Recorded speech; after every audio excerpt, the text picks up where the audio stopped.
Chapter 10, Bost Goes Green. Carter. Sadie, stop it. Yeah, I'm getting to that part. Sorry, she keeps trying to distract me by setting fire to my... Never mind. Where was I? We barreled off the Williamsburg Bridge into Manhattan and headed north on Clinton Street. They're still following, Sadie warned. Sure enough, the carriers were only a block behind us, weaving around cars and trampling over sidewalk displays of tourist junk. We'll buy some time, Bost growled deep in her throat, a sound so low and powerful it made my teeth buzz. She yanked the wheel and swerved right onto East Houston. I looked back. Just as the carriers turned the corner, a horde of cats materialized all around them. Some jumped from windows, some ran from the sidewalks and alleys, some crawled from storm drains. All of them converged on the carriers in a wave of fur and claws, climbing up their copper legs, scratching their backs, clinging to their faces, and weighing down the sedan box. The carriers stumbled, dropping the box. They began blindly swatting at the cats. The two cats swerved to avoid the animals and collided. Two cars swerved to avoid the animals and collided, blocking the entire street, and the carriers went down under the mass of angry felines.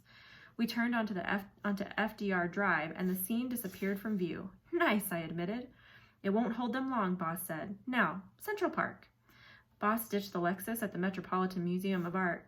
We'll run from here, she said. It's just behind the museum. When she said run, she meant it. Sadie and I had to sprint to keep up, and Bost wasn't even breaking a sweat. She didn't stop for little things like hot dog stands or parked cars. Anything under 10 feet tall, she leaped over with ease, leaving us to scramble around the obstacles as best we could. We ran into the park on the East Drive. As soon as we turned north, the obelisk loomed above us. A little over 70 feet tall, it looked like an exact copy of the Needle in London. It was tucked away on a grassy hill, so it actually felt isolated, which is hard to achieve in the center of New York. There was no one around except a couple of joggers farther down the path. I could hear the traffic behind us on Fifth Avenue, but even that seemed far away. We stopped at the obelisk's base. Bost sniffed in the air, as if smelling for trouble. Once I was standing still, I realized just how cold I was. The sun was directly overhead, but the wind ripped right through my borrowed linen clothes. I wish I'd grabbed something warmer, I muttered. A wool coat would be nice. No, it wouldn't, Bost said, scanning the horizon. You're dressed for magic. Sadie shivered.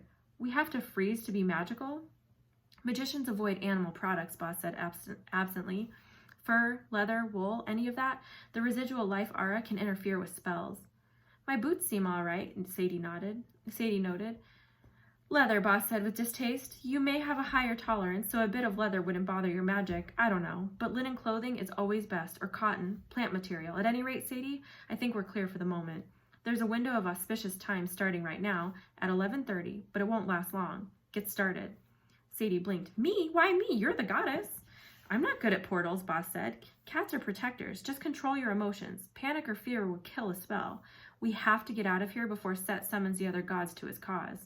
I frowned. You mean Set's got, like, other evil gods on speed dial? Bost glanced nervously toward the trees.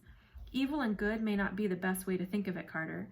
As a magician, you must think about chaos and order. Those are the two forces that control the universe. Set is all about chaos.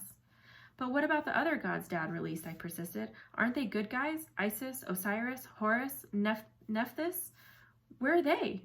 Bost fixed her eyes on me. That's a good question, Carter. A Siamese cat broke through the bushes and ran up to Bost. They looked at each other for a moment, then the Siamese dashed away. The carriers are close, Bost announced, and something else, something much stronger, closing in from the east. I think the carrier's master has grown impatient. My heart did a flip. Set is coming? No, Bost said. Perhaps a minion or an ally. My cats are having trouble describing what they're seeing, and I don't want to find out. Sadie, now is the time. Just concentrate on opening a gateway to the Duat. I'll keep off the attackers. Combat magic is my specialty.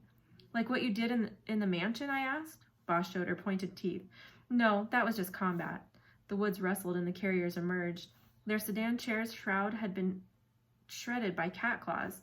The carriers themselves were scratched and dented. One walked with a limp, his leg bent backward at the knee. Another had a car fender wrapped around his neck. The four metal men carefully set down their sedan chair. They looked at us and drew golden metal clubs from their belts. Sadie, get to work, Bost ordered. Carter, you're welcome to help me. The cat goddess unsheathed her knives. Her body began to glow with a green hue. An aura surrounded her, growing larger like a bubble of energy and lifting her off the ground. The aura took shape until Bost was encased in a holographic projection about 4 times her normal size. It was an image of the goddess in her ancient form, a 20-foot-tall woman with the head of a cat. Floating in midair in the center of the hologram, Bost stepped forward. The giant cat goddess moved with her. It didn't seem possible that a see-through image could have substance, but its foot shook the ground. Boss raised her hand. The glowing green warrior did the same, unsheathing claws as long and sharp as rapiers. Boss swiped the sidewalk in front of her and shredded the pavement to concrete ribbons. She turned and smiled at me. The giant cat's head did likewise, bearing horrible fangs that could have bitten me in half. This, Boss said, is combat magic. At first I was too stunned to do anything but watch as Boss launched her green war machine into the middle of the carriers. She slashed one carrier to pieces with a single swipe, then stepped on another and flattened him into a metal pancake. The other two carriers attacked her holographic legs, but their metal clubs bounced harmlessly off the ghostly light with showers of sparks. Meanwhile, Sadie stood in front of the obelisk with her arms raised, shouting, "Open, you stupid piece of rock!" Finally, I drew my sword. My hands were shaking. I didn't want to charge into battle, but I felt like I should help, and if I had to fight, I figured having a 20-foot-tall glowing cat warrior on my side was the way to do it. "Sadie, I'm going to go help Boss. Keep trying." "I am!" I ran forward just as Boss sliced the other two carriers apart like loaves of bread. With relief, I thought, well, that's it.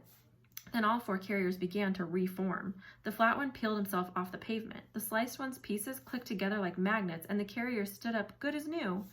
"Carter, help me hack them apart," Boss called. "They need to be in smaller pieces." I tried to stay out of Boss' way as she sliced and stomped. Then as soon as she disabled a carrier, I went to work chopping its remains into smaller pieces. They seemed more like Play-Doh than metal because my blade mashed them up pretty easily. Another few minutes and I was surrounded by piles of coppery rubble. Boss made a glowing fist and smashed the sedan into kindling. "That wasn't so hard," I said. "What were we running for?" Inside her glowing shell, Boss' face was coated with sweat. It hadn't occurred to me that a goddess could get tired, but her magic avatar must have taken a lot of effort. "We're not safe yet," she warned. "Sadie, how's it coming?" "It's not," Sadie complained. "Isn't there another way?" Before Boss could answer, the bushes rustled with a new sound, like rain, except more slithery. A chill ran up my back. What is that?" "No," Boss murmured. "It can't be. Not her." Then the bushes exploded. 1,000 brown, creepy crawlies poured from the woods in a carpet of grossness, all pinchers and stinging tails. I wanted to yell scorpions, but my voice wouldn't work. My legs started trembling. I hate scorpions. They're everywhere in Egypt. Many times I'd found them in my hotel bed or shower. Once I even found one in my sock. "Sadie," Boss called urgently. "Nothing," Sadie moaned. The scorpions kept coming, thousands upon thousands. Out of the woods a woman appeared, walking fearlessly through the middle of the arachnids. She wore brown robes with gold jewelry glinting around her neck and arms. Her long black hair was cut Egyptian style, with a strange crown on top. Then I realized it wasn't a crown. She had a live, supersized scorpion nesting on her head, millions of the little nasties swirling around her like she was the center of their storm. "Serket," Boss growled. "The scorpion goddess, I guessed. Maybe that should have terrified me, but I was already pretty much at my maximum. Can you take her?" Boss' expression didn't reassure me. "Carter, Sadie," she said, "this is going to get ugly. Get to the museum, find the temple. It may protect you."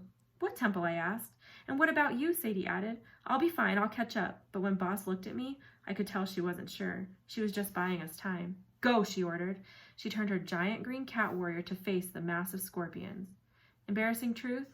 In the face of those scorpions, I didn't even pretend to be brave. I grabbed Sadie's arm and we ran.